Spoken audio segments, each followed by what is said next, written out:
아멘. 이번에 저희 여름 비전 캠프의 주제가 뭔지 혹시 아십니까? 우리 청소년, 청년들 혹시 아시나요?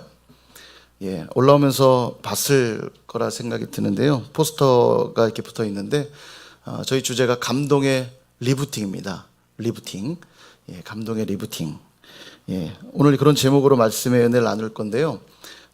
리부팅이 뭐냐면, 부팅이라는 것이 컴퓨터를 이렇게 킬 때, 전원 버튼을 딱 눌러 켜질 때 이걸 부팅이라고 그럽니다.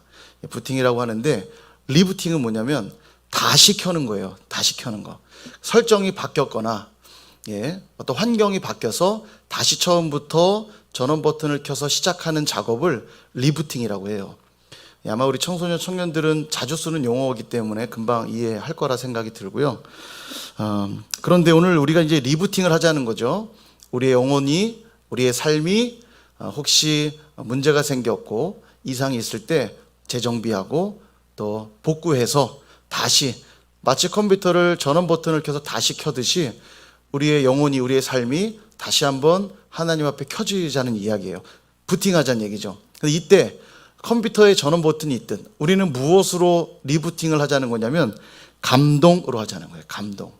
감동의 전원 버튼을 탁 눌러서 우리의 영혼이, 우리의 삶이, 또 우리의 공동체가 리부팅 되자는 겁니다. 그래서 오늘 그런 의미로 좀 말씀을 나누려고 하는데요.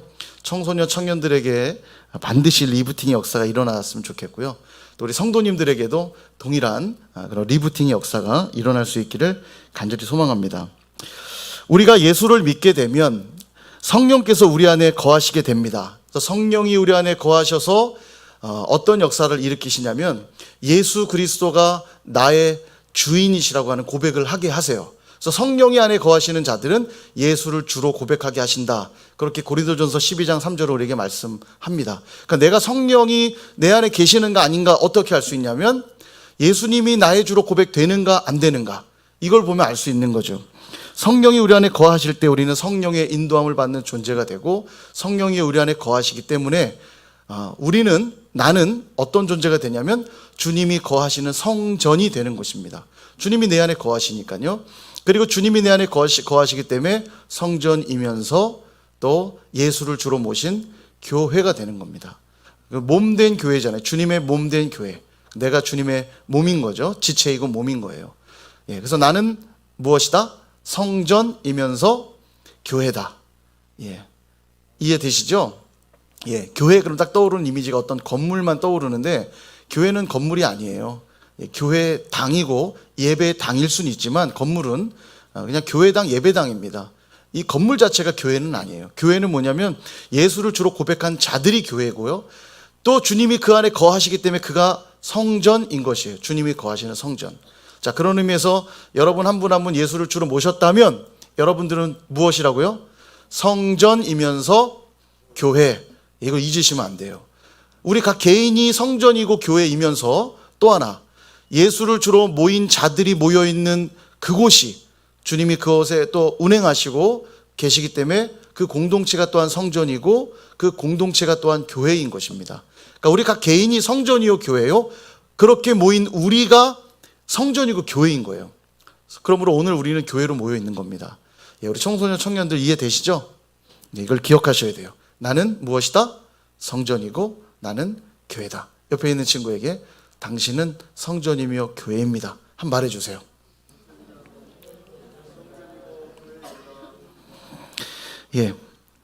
자, 우리가 이제 성전이고 교회됨을 확인했어요. 그럼 이제 우리에게 무엇이 필요한가? 주님이 온전히 거하시는 역사가 필요하잖아요. 그런데 살다 보면 주님이 내 안에 온전히 역사하시도록 내어드리지 못하는 모습들이 많이 생기죠. 내가 주인 될 때도 있고, 세상에 휩쓸려 세상이 내 안에 주인 될 때도 있고, 그렇게 살아갈 때가 많이 있습니다. 그래서 이걸 회복해 가야 돼요. 회복해 가야 되고 또한 부흥되어야 합니다. 오늘 회복과 부흥이라는 큰 중요한 주제가 있는데, 우리가 부흥이라는 단어를 딱 접하면 떠오르는 이미지가 건물 안에 사람들이 가득가득 모여있는 이미지를 떠올리기 쉽지만, 그것은 회복이나 부흥으로 인해 나타난 또 하나의 결과일 뿐이지 그 자체가 본질이 아니에요. 많은 사람이 몰려드는 것 자체가 본질은 아닙니다. 그게 회복이고 부흥은 아니에요. 그럼 회복과 부흥은 무엇인가? 특별히 부흥이 뭐냐면 사전적 의미는 이거예요. 새롭게 하여 생명력을 회복한다. 이게 부흥입니다. 예. 그러니까 부흥은 별다른 게 아니에요. 건강을 잃었다면 건강을 되찾는 것이 부흥이고요. 기능을 잃어버렸다면 기능을 회복하는 것이 부흥이에요. 예. 거창하지 않죠? 간단하죠. 그러니까 우리 각 개인도 날마다 부흥되어야 되고요. 우리 공동체도 부흥될 필요가 있어요. 우리에게 적용해 본다면 어떻게 부흥할 것인가? 어떻게 회복할 것인가? 우리의 정체성이 바로 성전이고 교회라고 했죠.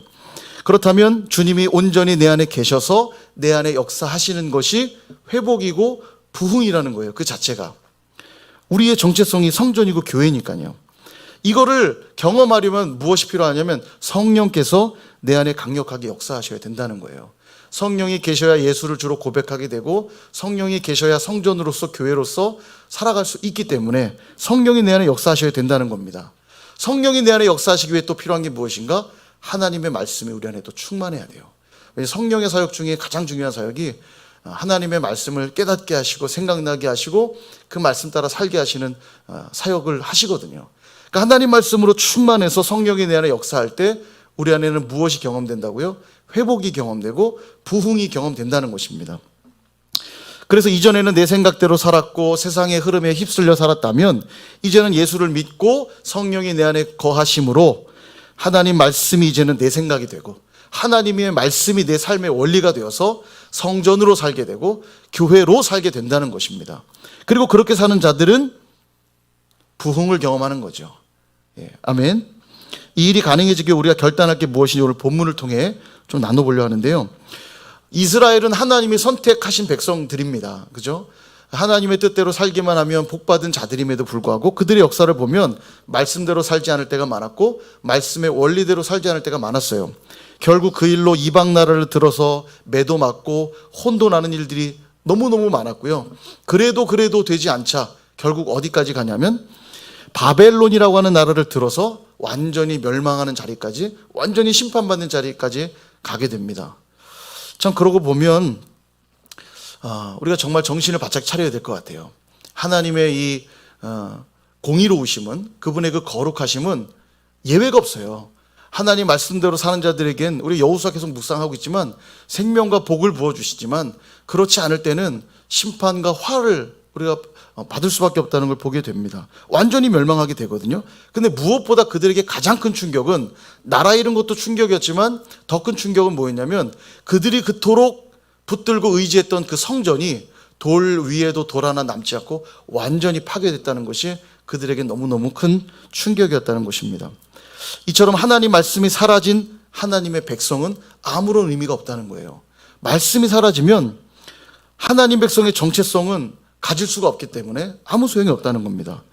여러분, 이 이스라엘 백성들은 늘 선민임을 자랑했고요. 우리는 택함받은 백성이야, 이걸 자랑했고요. 우리에게는 바로 하나님이 거하시는 성전이 있어, 이거를 늘 자랑했어요. 그러나 하나님 말씀이 사라지자, 말씀에 순종하지 않자 그 성전은 파괴되었고 멸망과 심판을 당하게 되었다는 것입니다. 그렇다면 다시 살아나기 위해서 무엇이 필요한가?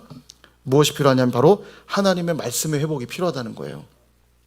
말씀대로 살지 않고 이 말씀의 통치를 받지 않을 때 하나님 백성은 심판을 면치 못하고, 또 반대로 말씀 따라 살고 말씀의 통치를 받기 시작하면 다시 회복과 부흥이 시작된다는 것입니다. 그렇게 심판받아서 성전은 파괴됐죠. 바벨론의 포로로 잡혀가게 됩니다. 70년이라는 시간이 지났는데요. 굉장히 긴 시간이에요. 70년이라는 시간을 포로로 잡혀가서 보낸 그 때에, 이제 모든 것을 다 잃어버린 것 같은 그때에 회복의 역사가 시작이 됩니다. 어떻게 회복이 시작되냐면 에스라 1장에 보면 이런 말씀이 나와요. 누구로부터 시작되는지 나옵니다. 한번 볼까요? 에스라 1장 1절을 보시면 이렇게 말씀해요. 바사왕 고레스 원년에 여호와께서 예레미야의 입을 통하여 하신 말씀을 이루게 하시려고 바사왕 고레스의 마음을 감동시키심에 그가 온 나라에 공포도 하고 조서도 내려 이르되. 여기 보시면요, 바사라고 하는 나라는 어떤 나라냐면 페르시아를 말합니다. 이 페르시아가 바벨론을 완전히 무너뜨리거든요. 이 메대 바사 제국이 바벨론을 완전히 멸망시키고 이제 통일 왕국을 세우게 되는데, 그때 그 통일 왕국을 이루게 된 대왕이 고레스 왕이에요. 이 고레스 왕이 지금 하나님이 그의 마음을 감동시키셨답니다. 그래서 공포를 내렸대요. 조서를 내렸는데 조서 내용이 이겁니다. 2절을 보시면 바사왕 고레스는 말하노니, 고레스가 선포를 해요. 하늘의 하나님 여호와께서 세상 모든 나라를 내게 주셨고 나에게 명령하사 유다 예루살렘의 성전을 건축하라 하셨나니. 여러분, 고레스는요 이방 나라의 왕이에요. 근데 하나님이 그에게 감동을 주사 그가 뭐라고 말하냐면 성전을 건축하라는 거예요. 그리고 3절, 이스라엘의 하나님은 참 신이시라. 너희 중에 그의 백성된 자는 다 유다 예루살렘으로 올라가서 이스라엘의 하나님 여호와의 성전을 건축하라. 그는 예루살렘에 계신 하나님이시라. 되게 놀라운 장면이에요. 이방 나라의 왕이었던 이 고레스의 입을 통해 하나님이 선포하게 하셨는데, 그 내용이 모든 유다 사람들은 예루살렘에 돌아가 성전을 건축하라는 거예요. 근데 이 일이 어떻게 이루어졌냐면 하나님이 그의 마음을 감동시키셨다, 이렇게 말해요. 결국은 회복의 시작이 고레스로부터 시작됐는데, 고레스로부터 시작될 수 있었던 힘이 어디 있냐면 하나님의 감동하심에 있었다는 거예요. 오늘 말대로 하면 감동의 버튼을 하나님 탁 누르신 거예요. 리부팅의 버튼을 탁 누르신 겁니다. 놀랍죠. 70년이나 지났습니다. 모든 희망이 사라져서 어느 누가 와도 야, 우리 회복될까? 야, 벌써 70년 지났어. 가능성이나 있겠어? 어느 누가 말해도요, 희망을 갖기 너무너무 어려운 시점이에요. 누가 와서 말을 한들 믿기 어려웠을 텐데 하나님은 그때 고레스 대왕, 그의 입을 들어서 그에게 감동을 주시고 말씀하게 하시는 거예요. 기적의 역사가 무엇을 통해 이루어지고 있냐면 하나님의 감동하심을 통해 나타나고 있다는 겁니다. 이 표현에 여러분 주의하셔야 돼요. 하나님이 감동시키심에, 이 표현이 지금 너무너무 중요한 표현입니다. 다시 말하면 회복과 부흥의 시작이 하나님의 감동으로부터 시작된다는 거예요. 여러분, 상황과 환경은 달라지지 않았습니다. 어느 날 눈 떠보니까 예루살렘에 와 있고 뭐 이런 조건과 환경이 갖춰진 게 아니라 여전히 바벨론의 포로로 잡혀온 그 땅에 그냥 그렇게 포로된 자처럼 살고 있었고, 달라진 것이 아무것도 없었으나 이 회복의 역사는 하나님의 감동하심이 임하는 순간부터 시작이 되고 있다는 거예요. 포로 귀환의 시대가 이제 비로소 시작이 되는 겁니다. 그래서 1차 포로 귀환이 시작되거든요. 그때 앞장섰던 사람이 수룹바벨이라는 사람이에요. 이 수룹바벨이 앞장서서 포로로 돌아갈 자들, 그러니까 귀환할 자들을 모아서 데려갔는데, 에스라 말씀에 보면 대략 한 4만 2천 몇 명이에요. 4만 2천여 명의 사람들을 데리고 돌아오게 돼요. 이 돌아오는 일도 여러분 결코 쉬운 일이 아니에요. 70년 동안 그 땅에 어쨌든 완전히 자리 잡았잖아요. 나름 생활이 안정됐을 거고요. 그 땅에서 그냥 잘 지냈을 거예요. 근데 돌아가라고 할 때 여러분 그 땅을 떠나는 게 쉬운 일이었겠습니까? 누구만 떠났을까요? 누구만 떠났을 것 같으세요? 예. 하나님이 우리를 들어 예루살렘에 돌아가 성전을 건축하라고 말씀하셨다는 사실을 믿는 자들만 일어났겠죠. 그리고 하나님의 성전을 다시 보기를 소망하고 갈망하는 자들만 일어섰겠죠. 하나님이 지금도 역사하고 계시다는 사실을 믿는 자들만 일어났겠죠. 예. 그래서 여러분, 회복은요 아무한테나 임하는 역사가 아니고요, 하나님을 기대하고 믿는 자들에게 주어지는 특권입니다. 결단이 필요해요. 일어나야 돼요. 그 땅에서. 일어났던 이 4만 2천 명의 사람들과 함께 수룹바벨이 돌아와서 뭐를 시작하냐면 성전 재건을 시작하는 거예요. 여러분, 얼마나 행복했겠습니까? 그동안 사라졌던 그 성전. 그래서 하나님이 우리를 마치 떠난 것과 같아서 너무나 고통스러웠던 그 시간. 근데 하나님이 성전을 재건하라 하셨고 정말로 그 땅에 돌아와 재건을 시작할 때 너무 기뻤을 거예요. 성경에 뭐라고 나오냐면 성전의 기초를 놓았을 때 사람들이 너무너무 좋아서 대성 통곡을 하고 기쁨의 소리를 질렀다, 이렇게 성경에 표현하고 있어요. 너무너무 행복하고 좋았던 거죠.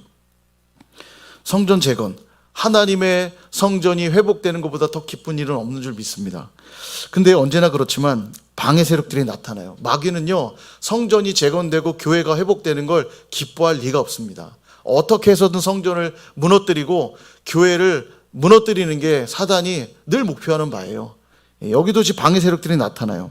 그 땅에 이미 있었던 대적들이요, 성전 재건하는 걸 보고는 탐탁지 않게 여기고 무슨 일을 하냐면 조서를 써요. 거짓 조서를 써서 페르시아 왕에게 보냅니다. 이때는 이미 이제 고레스 대왕은 죽은 다음이죠.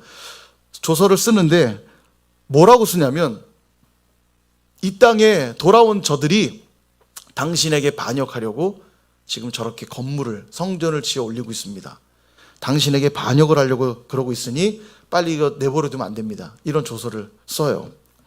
그리고 이 조서를 받은 아닥사스다 왕, 당시에 이제 페르시아 왕이 아닥사스다인데, 아닥사스다 왕이 조서를 받고는 그거 중지시켜, 이렇게 명령을 내립니다. 반역한다니까 좋아할 리가 없잖아요. 중지를 시켜요. 그리고 성전 재건은 그렇게 중단이 되어 버립니다. 그래서 에스라 4장 23절과 24절에 보니까 이렇게 쓰여 있습니다. 같이 한번 읽어볼까요? 시작.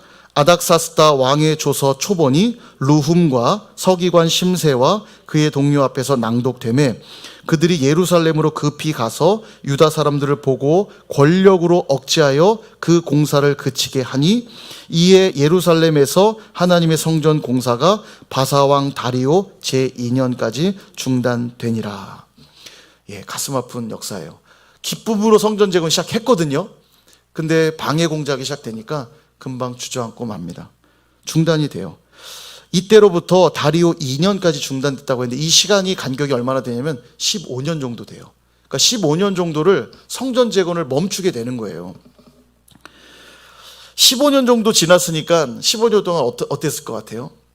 또 그냥 눌러 앉는 거죠. 성전 재건은 이렇게 못하는 건가? 그냥 눌러 앉아 지내는 거예요. 이때에 하나님이 선지자들을 부르십니다. 바로 학개, 그 다음에 스가랴, 이 선지자를 부르세요. 그래서 그들로 하여금 다시 성전 재건을 해야 된다는 걸 이 선지자를 통해 말씀해 주시거든요. 그래서 학개 선지자를 통해 이런 말씀 주세요. 학개 1장 4절에서 6절을 보면, 이 성전이 황폐하였거늘 너희가 이때에 판벽한 집에 거주하는 것이 옳으냐? 그러니까 성전은 황폐해 있는데 너희들만 좋은 집에 사는 게 지금 말이 된다고 생각하냐? 학개 선지자가 하나님 말씀을 지금 대언하고 있는 겁니다. 그리고 5절에 그러므로 이제 만군의 여호와가 이같이 말하노니 너희는 너희의 행위를 살필지니라.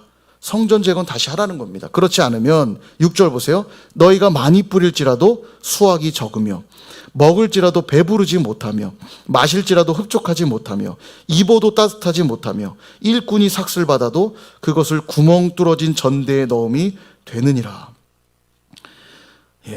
성전 재건이 중단된 15년 시간 동안 선포되었던 말씀이었을 거예요. 그들이 성전 재건을 못하게 되자 두 손 두 발 놓고 그냥 삶의 안주에 또 살아가는 겁니다. 자기 집 꾸미고 먹고 살아야지 나도, 그리고 그냥 살았던 거예요. 그러나 성전에 무관심한 너희들아, 성전이 재건되지 않는 이상 너희들의 삶은 공허한 삶이 되고 말 것이다. 뿌려도 거두지 못하고 먹어도 배부르지 않을 것이고 전대를 주머니에 넣어도 구멍 뚫어진 전대여서 돈이 모이지 않을 거란 얘기예요. 이건 무슨 의미냐면 공허한 삶일 뿐이라는 거예요. 너희들이 아무리 열심히 살아도 성전이 재건되지 않는 한. 왜일까요?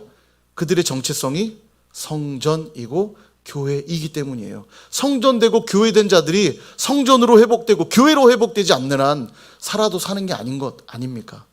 그 얘기하고 계신 거예요. 너희들이 하나님의 백성인데, 하나님이 함께 너희 가운데 거하실 때 너희들의 삶에 의미가 있는 것인데, 하나님 없이 사는 너희들의 모습은 공허한 삶 아니냐 책망하고 있는 거죠. 그러니까 행복하게 시작했던 성전 재건이 방해 공작으로 멈추게 되고 그냥 눌러앉고 지내면서 아무 일 없는 것처럼 살아가고 있었던 거죠. 이제 이들에게 뭐가 필요해요? 회복이 필요하고 부흥이 필요한 겁니다. 우리의 말로 바꾸면 리부팅 해야 되는 거예요. 리부팅. 우리의 삶이 그럴 때가 있습니다. 뭔가 의욕을 가지고 의지를 가지고 시작했다가도 조금만 어려움에 봉착하면 다 내려놓고 싶고 때려치고 싶을 때가 있죠. 그래서 우리는 실패를 두려워합니다. 우리 청소년 청년들 그런 경험들 있지 않나요?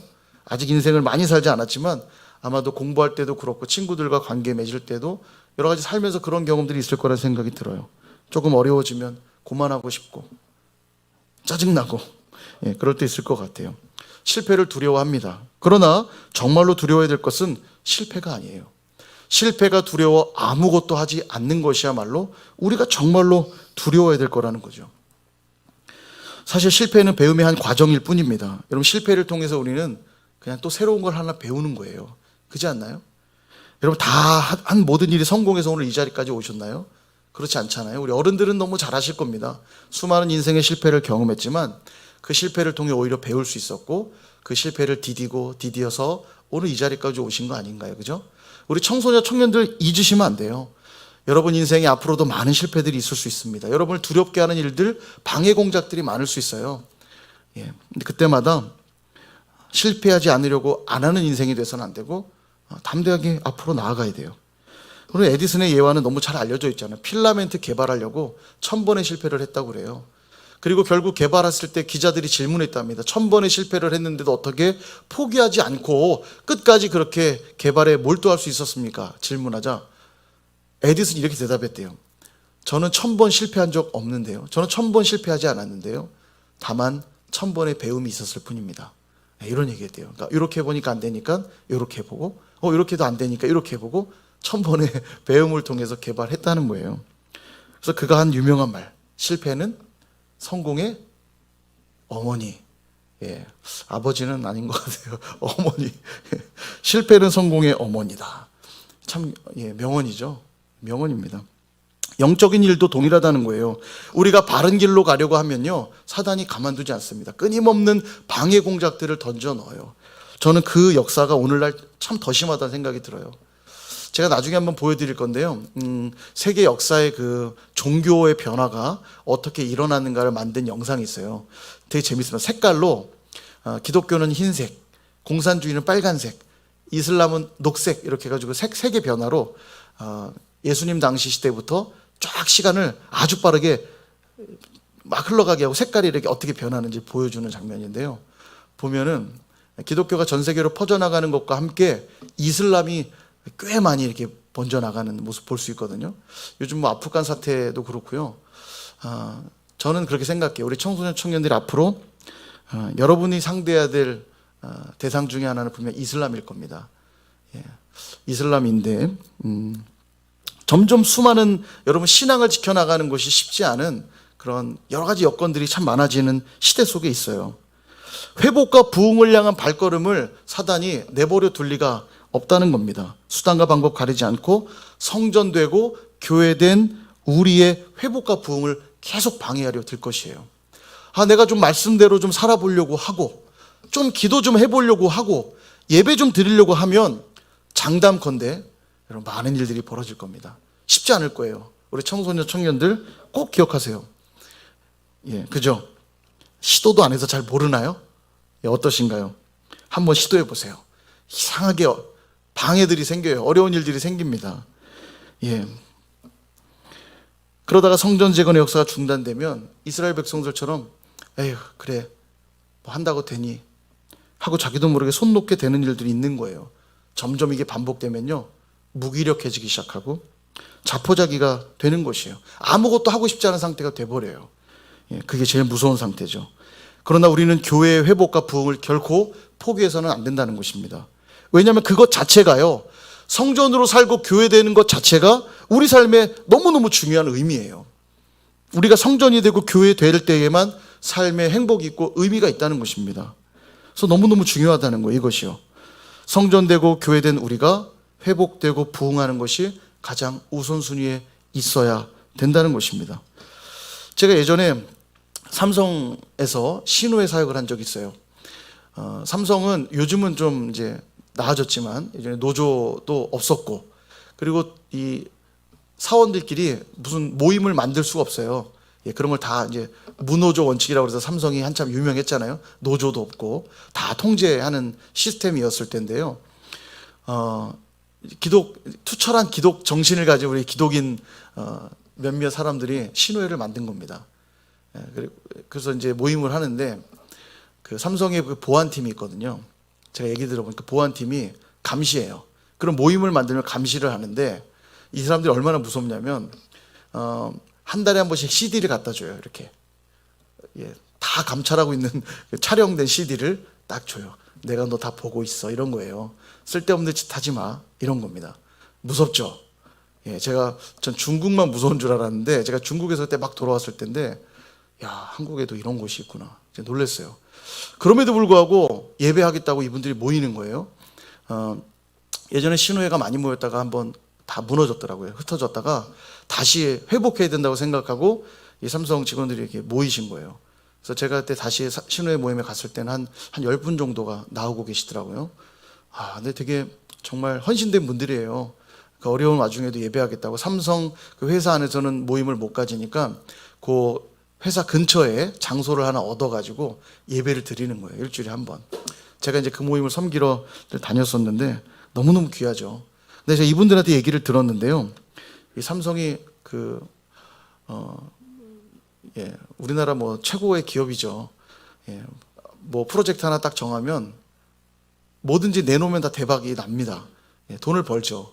근데 어떻게 가능한가 얘기를 들어보니까 뭐를 해야 된다고 개발해야 된다고 딱 나오면 프로젝트 팀이 이렇게 꾸려진대요. 꾸려지면 원하는 제품, 원하는 결과물이 나올 때까지 그 프로젝트가 이제 돌아가는 거예요. 그러면 그게 때로는 뭐 6개월, 7개월, 길게는 뭐 1년까지도 간답니다. 그 프로젝트 만드는 게요. 중요한 건 뭐냐면 비밀이 새나가면 안 되잖아요. 이 프로젝트가 구성되면 그냥 거기에 같이 사는 거예요. 진짜 열심히 하는구나 싶어요. 문제는 그렇게 7개월, 8개월, 1년씩 집에도 안 돌아가고 프로젝트 팀 개발하잖아요. 그러니까 가정에 문제가 생기는 거예요. 그래서 그렇게 프로젝트에 계속 참여하는 분들 중에는 이혼하신 분들이 되게 많답니다. 뭐 가정이 무너질 수밖에 없죠. 돈을 많이 버는 것도 좋은데 뭐가 더 우선순위에 있는지가 이게 참 중요하다는 생각이 좀 들어요.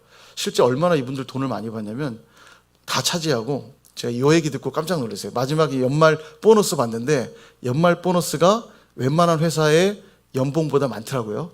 한 과장쯤 되니까요. 돈 무지 많이 받으시더라고요. 돈을 그렇게 많이 주니까 또 많이 주는 만큼 많이 시키는 거예요. 막 들어가서 7개월, 8개월 나오지도 않고 프로젝트 개발하고. 근데 그들의 삶과 건강이 무너진 사람들이 굉장히 많답니다. 근데도 왜 못 나오나? 돈 많이 주니까요.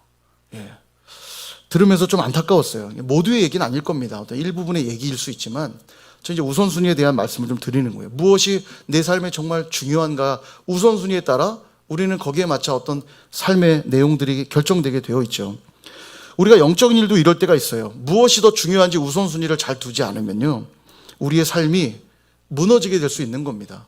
우리가 성전이고 교회라고 처음에 우리가 정의했잖아요. 내가 하나님 앞에 성전이고 교회라면 성전으로서, 교회로서 세워지고 회복되는 것이 너무 중요한데, 이 우선순위가 바뀌어서 그저 돈 많이 벌고 사회에서 그냥 유명해지고 높아지고 오직 여기에 목숨 걸고 살다 보면 어쩜 우리는 정말 학계의 선지자가 외쳤던 것처럼 헛된 인생, 공허한 인생이 되고 말 수도 있다는 겁니다.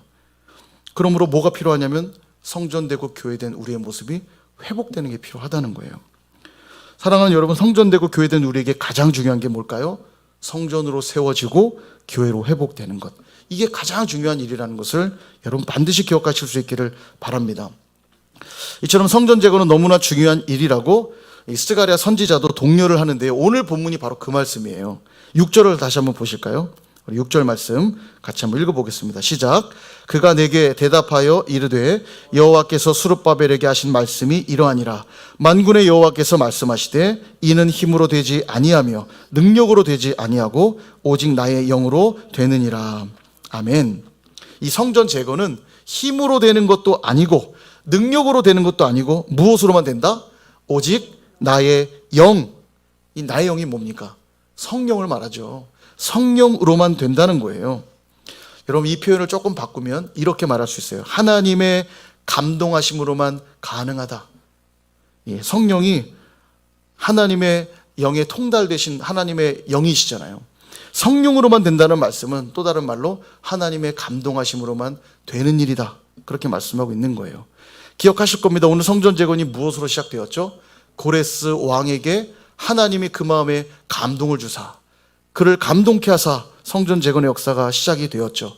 그리고 성전 재건이 중단되어서 그냥 삶에 손 놓고 그렇게 살아가던 그들에게 다시 일어나 성전 재건을 하라고 동참하고 있는 것 역시 무엇으로 지금 도전하고 있습니까? 너희들의 힘으로도 되지 않고 능으로도 되지 않고 오직 나의 영, 성령으로 하나님의 감동으로 가능하다. 그렇게 말씀하고 있는 것입니다. 그래서 7절로 선포가 되는 거예요. 우리 7절도 같이 한번 읽어볼까요? 7절 시작. 큰 산아 내가 무엇이냐? 내가 수룹바벨 앞에서 평지가 되리라. 그가 머릿돌을 내놓을 때에 무리가 외치기를 은총이 그에게 있을지어다 하리라 하셨고. 아멘.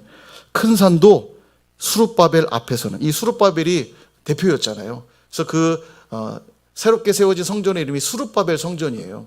수룹바벨이 성전을 세우고 있는데 그 수룹바벨 앞에서 큰 산도 평지일 뿐이다, 이렇게 말씀하고 있는 거예요. 성령이 역사하시면, 하나님의 감동하심이 임하면 큰 산이 있을지라도 수룹바벨 앞에서 평지가 되고 말 것이다 말씀하고 있는 거예요. 오늘 이게 너무나 중요한 메시지입니다. 지금 그들은 강력한 방해 세력과 방해 공작 때문에 성전 재건을 중단했어요. 그렇다면 성전 재건을 위해 필요한 게 뭐예요? 방해 세력을 제거하는 거 아닙니까? 방해 세력이 사라지는 거 아니에요? 그래야 성전 재건을 다시 시작할 거 아닙니까? 그러나 그것 때문에 성전 재건을 못하는 게 아니래요. 성전 재건을 방해하는 자들 때문에 성전 재건을 못하는 게 아니라 뭐가 없기 때문입니까? 하나님의 감동하심이 없기 때문이에요. 성령이 역사하심이 없기 때문에 못하는 거지, 방해 공작 때문에 못하는 게 아니라는 얘기를 지금 하고 있는 겁니다. 이게 오늘의 너무 중요한 메시지예요. 어쩜 오늘 우리가 이 모양 저 모양으로 성전을 회복하고 교회를 회복하는 일에 손 놓고 있는 이유가 있다면, 공부도 해야 되고 돈도 벌어야 되고 또 좀 놀아야 되고 살다 보니까 너무 바쁘고 피곤하고 귀찮고 해도 소용이 없는 것 같고 또 돈도 없고 함께할 사람도 없고, 여러분 핑계 없는 무덤이 없다고 다 그럴듯한 이유들 될 수 있습니다. 그런 것들 때문에 내가 오늘 성전 재건하는 일 잘 못하겠어요, 회복하는 일에 힘쓰지 못하겠어요 말할 수 있지만, 결국 성전 재건의 역사에 내가 올인하지 못하는 이유는 뭐냐면 하나님의 감동하심이 우리 안에 없기 때문이에요. 다 핑계라는 거예요. 공부해야 되고 돈 벌어야 되고 바쁘고 귀찮고 피곤하고 다 핑계일 뿐이라는 거예요. 한마디로 하나님의 감동이 없어 못하고 있다는 겁니다. 하나님의 감동하심이 사라진 이상 아무리 여건이 좋아지고 아무리 상황이 허락돼도 우리는 움직이지 않을 것이에요. 보세요. 큰 산은 여전히 놓여 있습니다. 근데 하나님이 내가 그 큰 산을 치워줄 테니 성전 재건을 하라고 말씀하시지 않아요. 성령의 감동하심이 너에게 있다면 그 큰 산은 너희 앞에 평지와 다름이 없을 것이다. 큰 산을 치워줄 게가 아니에요. 여전히 큰 산은 있을 것이지만 하나님의 감동하심이 있는 이상 그 큰 산은 너희 앞에 평지일 뿐이다. 얼마나 멋져요. 저는 하나님의 스케일이 진짜 크신 것 같아요. 인간의 생각으로 큰 산을 딱 치워주셔야 될 것 같은데 그게 아니에요. 큰 산이 있어도 괜찮다는 거예요. 성령의 역사만 있다면, 하나님의 감동하심만 있다면 그것은 너희 앞에 평지와 같아질 것이다. 한번 확인해 볼까요? 에스라 5장 1절에서 3절을 보니까 이렇게 나와요. 자, 내용을 한번 잘 지금 제가 설명드린 걸 기억하면서 한번 읽어보십시오. 1절, 선지자들 곧 선지자 학개와 이또의 손자 스가랴가 이스라엘의 하나님의 이름으로 유다와 예루살렘에 거주하는 유다 사람들에게 예언하였더니, 자 2절, 이에 스알디엘의 아들 수룹바벨과 요사닥의 아들 예수아가 일어나 예루살렘에 있던 하나님의 성전을 다시 건축하기 시작하며, 그들이 다시 건축하기 시작한 힘이 어디서 온 겁니까? 학개와 스가랴 선지자가 선포한 말씀을 듣고 하나님의 감동하심이 다시 그들에게 임하니까 그들이 시작한 거예요. 다시 하나님의 성전을 재건하기 시작한 거죠. 자 3절, 그때에 유브라데 강 건너편 총독 답드네와 스달보스네와 그들의 동관들이 다 나와 그들에게 이르되, 이들이 누굴까요? 답드네, 스달보스네, 그들의 동관들. 이 누굴까? 이들이 여전히 성전 재건을 회방하고 있는 방해꾼들이에요. 그러니까 지금 방해꾼이 없어져서 시작한 게 아니라 하나님의 감동하심이 임하니까 시작을 했는데 이들이 또 일어났어요. 그리고 뭐라고 하냐면, 누가 너희에게 명령하여 이 성전을 건축하고 이 성곽을 마치게 하였느냐? 누가 이거 다시 지으래? 말하고 있는 거예요. 그리고는 이 방해꾼들이요, 당시 페르시아의 왕이었던 다리오, 이 다리오 왕에게 조서를 또 써요. 그러나 어떤 일이 벌어지냐면 스가랴 5장 5절에 보니까, 스가랴 5장 5절 이렇게 말씀하세요. 하나님이 유다 장로들을 돌보셨으므로 그들이 능히 공사를 막지 못하고 이 일을 다리오에게 아뢰고 그 답장이 오기를 기다렸더라. 그들이 어떤 조서를 보내냐면요, 저들이 지금 성전을 왜 재건하냐고 내가 뭐라고 했더니 그들이 이렇게 말하더이다. 옛날 고레스 대왕 시절에 그 고레스 대왕을 통해서 성전을 재건하라고 명령했다 핑계대며 성전 재건을 이루고 있는데, 왕이시여 저들의 말이 사실인지 아닌지 확인해 보시고 아니라면 저들이 반역이 맞으니까 뭐 짓지 말게 하라는 거예요. 사실 하나님이 도와주고 계신 거죠. 다리오 왕이 이 조서를 받았는데 명령하는 겁니다. 보물전각에 가서 문서를 찾아오라. 고레스 대왕의 문서를 찾아와서 딱 펴보니까 정확히 기록되어 있는 거예요. 유다 사람들을 예루살렘으로 돌아가서 너희들은 예루살렘 성전을 재건하라. 그 명령이 딱 써 있는 겁니다.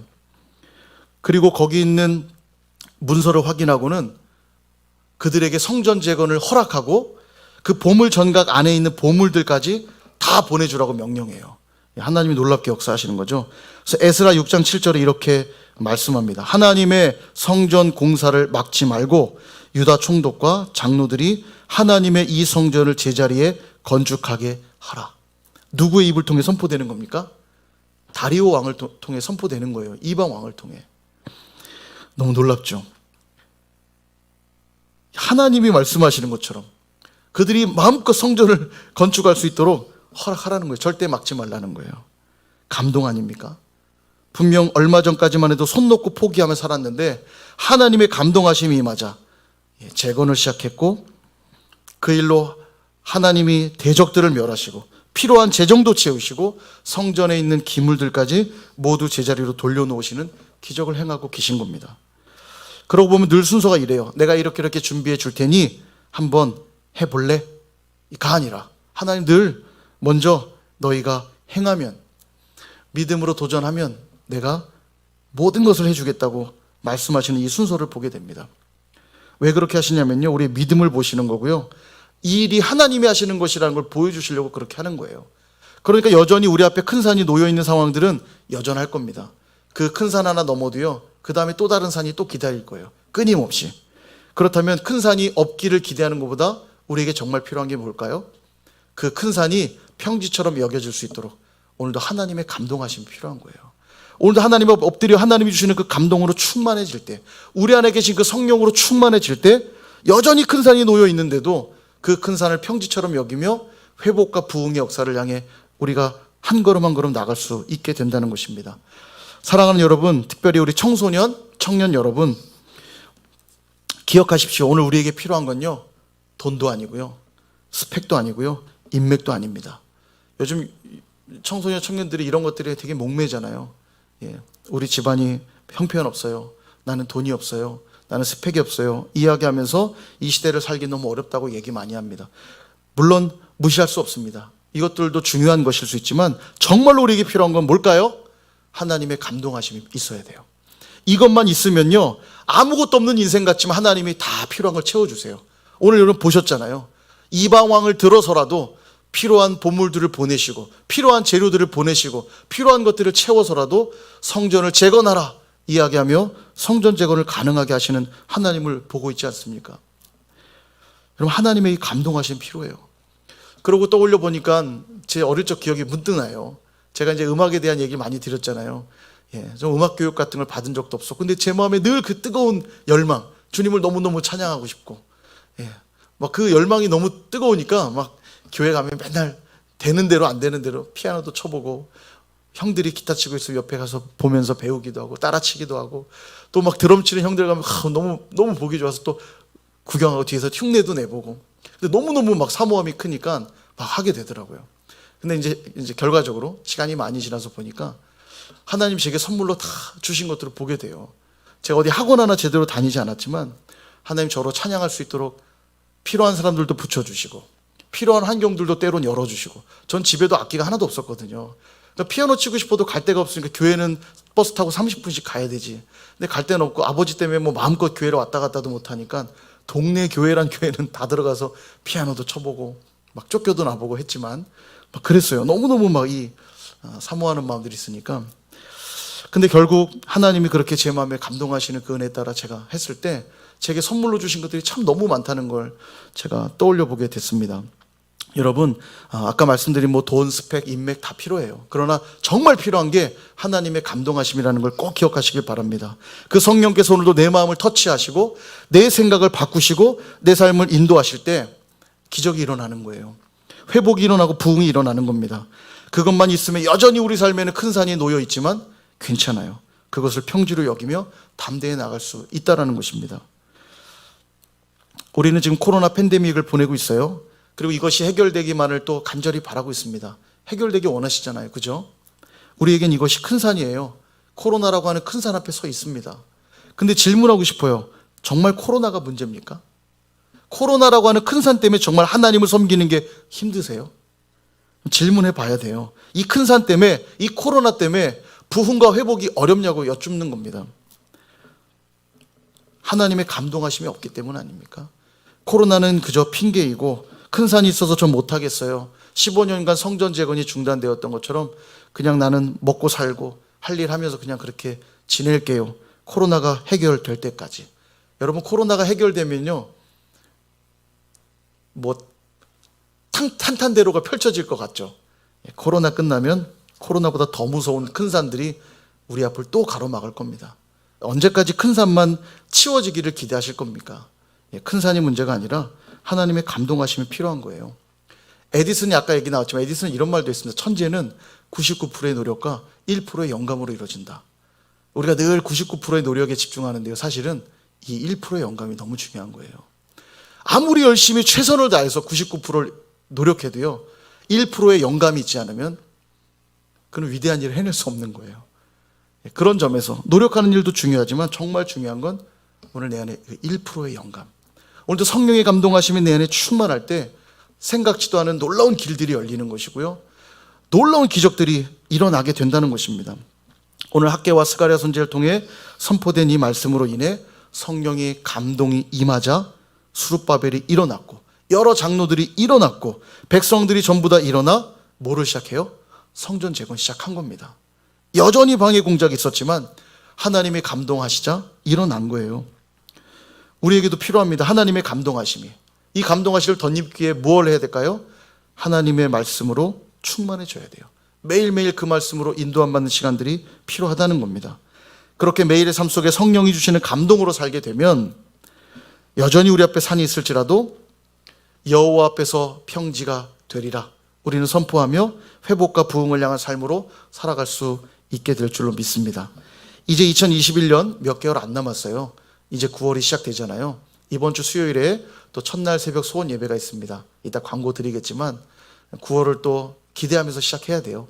9월, 10월, 11월, 12월 이제 2021년 4개월밖에 안 남았습니다. 눈 깜짝하니까 다 지났어요. 8개월이. 그리고 장담컨대 또 이후의 시간은 살같이 지나갈 겁니다. 여러분, 내일은 나아질 거라고 하는 막연한 기대 속에 오늘을 살아서는 안 될 것이에요. 우리의 영적 상태를 한번 돌아보십시오. 그리고 우리의 삶을 다시 한번 하나님께 올려드렸으면 좋겠어요. 오늘 이 시간에 그런 결단들이 좀 있으면 좋겠습니다. 한 사람 한 사람이 하나님의 성전으로 또 참된 교회로 회복과 부흥의 역사를 향해 나아가기로 결단할 때 우리는 이 세상의 누구보다도 행복하고 의미 있는 삶을 살아가게 될 줄 믿습니다. 그렇게 하나님의 감동함으로 성전으로 또 교회로 회복되는 역사가 저와 여러분 모두에게, 특별히 우리 청소년, 청년 모두에게 일어나게 되기를 주님의 이름으로 축원드립니다.